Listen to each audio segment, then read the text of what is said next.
suis heureux qu'elle ait eu lieu à Saint-Denis, parce que la phrase du communiste, eh ben, elle est plus vraie que jamais. C'est la ville des rois morts et du peuple vivant. Et le peuple, le voilà. Le voilà. C'est un très beau jour pour nous tous. Et c'est bien que c'est été à Saint-Denis, le lieu certainement le plus spectaculaire, la vitrine de l'histoire profonde de notre pays, même si nous n'avons pas souvent de lien bien fort avec ces périodes extraordinaires du passé, vu que nos ancêtres étaient ailleurs. Mais il y en a qui ne le savent pas, et les leurs aussi étaient ailleurs. Alors, bref, l'histoire, c'est ce qu'on s'approprie. Et il est heureux que ce soit à Saint-Denis qu'on ait eu cette première spectaculaire. Les gens, est-ce que tout le monde se rend compte de ce que vous avez fait? Spectaculaire, gagné au premier tour, une ville de 150 000 habitants. Eh ben, moi,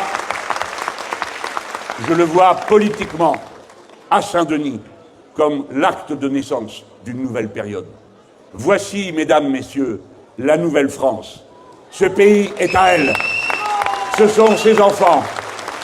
Ce pays leur appartient.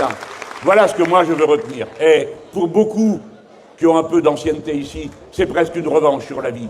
Oui, nous avions raison de croire qu'on vivait mieux ensemble que séparément. Oui, nous avions raison de penser que le tour viendrait, qui serait celui des humiliés et des opprimés qui passent dans la grande lumière de l'histoire. À Saint-Denis est née politiquement la nouvelle France avec des gens qui l'espéraient, qui la voulaient et qui le sont.